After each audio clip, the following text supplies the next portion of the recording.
Easy and healthy salmon bake, savory beef salpicao, and creamy tuna pasta salad. Casserole salad! These are quick, healthy, and delicious dinner ideas that you can whip up in 30 minutes or less. Hi guys, welcome to the channel. My name is Rhea. I hope you're all doing well and having a great day. So, for me, personally, I love eating from home and cooking from scratch. So, I thought I'm gonna share with you 3 dinner ideas lang muna para hindi kayo ma-overwhelmed, okay? So, for more details, some recipes nasa description box yan, paki-check na lang. Let's start. So, nagluluto tayo ng baked salmon. Mag-isiso natin ito ng salt and pepper, chopped garlic, olive oil, and what else? Butter. See? Napaka-simple lang. Preheat nyo yung oven, 400 degrees Fahrenheit, at i-bake natin ito ng mga 15 to 17 minutes or less, mga 12 to 15, depende kung gaano ka-thick and thin or gaano karami rin ang gagamitin nyo na isda. So, while binibake natin yan, gagawa tayo ng napaka-simple na dressing for arugula salad. So, it's just olive oil, white wine vinegar, salt, and ground black pepper, and that's it. Minsan, nag-a-add ako ng yellow mustard, pero depende na yan sa inyo. Ito yung pinaka-simple talaga na ang sarap. More on olive oil, less sa vinegar para hindi siya masyadong maasim. And then, arugula. Napaka-healthy ng arugula, guys. Try nyo. At masarap rin. So, luto na yung yung baked salmon, ready na yung arugula, pwede na kayong kumain for dinner. Pero ako kasi, Pilipina tayo, kailangan may rice. So, rice, salmon, and arugula, ito yung go-to ko kapag gusto ko ng pa-healthy talaga. So, yan. Though, healthy ba yung rice? Parang healthy rin naman. Kasi, di ba, rice is life. Anyway, so yan ang first na dinner idea. Next ay, originally, gagawa sana ako ng steak. Pero sabi ko, why not gagawa tayo ng beef salpicao kasi meron tayong Worcestershire sauce. Okay, so hiwain lang natin ito into bite-sized pieces and then marinate natin ng salt, pepper, konting white sugar, and Worcestershire sauce. Siguro mga about, I don't know, if you have time, an hour, itong sa akin, mga 15 or 30 minutes lamang ito. Next ay, so set aside lang muna natin yan. And of course, haluin, katulad na nakakita nyo dito para ma-well combined. Nakaluto na rin ako ng pasta. This is for another video, okay? But yun yung partner ko sa salpicao. Though, masarap ang salpicao with rice. Pero masarap rin pala talaga kapag pasta. Yon. So, balik tayo sa salpicao.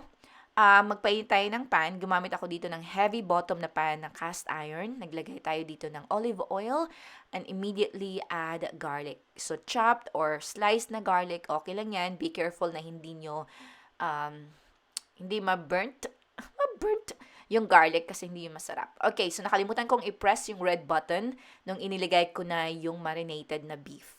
Okay, so lutuin lang natin siya first side ng mga 2 to 3 minutes over medium-high heat. Then, flip it over, another 2 to 3 minutes. And then, so this is mga about 5 or 6 minutes na. Then, haluin lang natin ito. At, madali lang kasi itong maluto kasi, di ba, high heat and then steak. So, kung gusto nyo ng well done, then probably mga about 7 to 8 minutes. Naglagay rin ako dito ng chili flakes at saka yung fresh talaga na sili para may kagat ng anghang talaga. Masarap.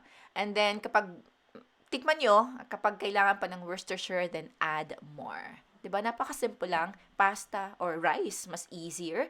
And then, the arugula salad. Next ay yung tuna and pasta casserole.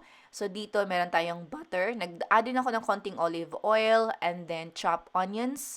And then, kapag ito ay translucent na, nag-add tayo ng flour. Okay? So, lulutuin lang natin yung flour mga about 30 seconds to a minute. And then, maglagay tayo ng ano ba tawag ito? Milk. Kasi gagawa tayo ng homemade na white sauce. So, yung flour, para maging, kumbaga, ma-thicken yung sauce. Mag-thicken yung sauce. Okay? So, constantly kailangan nyo itong haluin para hindi siya mag-stick sa bottom ng pan. Add rin tayo dito ng salt and pepper. Kung meron pa kayong ibang herbs na gusto nyo i-add, pwede. Gamit tayo dito ng sharp cheddar, tuna, corn, green peas. Okay, so dito medium heat lang yung sauce. And then kapag almost na mag-thicken yung sauce, mag-add tayo ng sharp cheddar, grated na sharp cheddar. At kapag ito na yung consistency ng sauce, then turn off the heat kasi i-assemble na natin yung casserole, okay? So, while ginagawa natin yung white sauce, magluluto na rin tayo ng pasta para sabay na. Pwede kayong gumamit kahit anong cut ng pasta, spaghetti yung available ko. So, yun. Canned tuna rin ang ginamit ko dito. Mas masarap kung fresh talaga. Pero any canned tuna naman. So, walang flavor na canned tuna. And then, so, combine lang natin yung pasta, yung white sauce, and tuna. Then, gagamit rin tayo dito ng corn and green peas. Hindi ako nakahanap ng fresh talaga na green peas. So, konting green peas lang yung nilagay ko, but more on corn. Pero kung gusto niyo ng green peas, then add more. Nasa sa inyo na yan. Okay? And then, kapag nahalo na yan lahat, sa top ay maglagay tayo ng more cheddar cheese. Preheat the oven to 350 at ibibake lang natin ito hanggang sa mag-melt yung cheese. Probably mga about 15 to 20 minutes. And that's it. Napaka-easy guys at talagang masarap. Super. Sana i-try niyo ang mga recipes na ito at kung meron kayong katanungan, please leave your questions or comments sa comment section below. O, diba? Yun lang. And sana meron kayong natutunan sa mga videos na ito at na-inspire kayo to cook from home and eat from scratch. Oh, wow. Yun. Kasi mas healthy sa atin, mas healthy for us, hindi lang sa pangangatawan, kundi sa wallet natin, mas healthy kapag kumakain tayo sa bahay, nagluluto tayo sa bahay. Alright guys, that's all for today's video. Thank you so much for clicking this video. And have a good day and take care.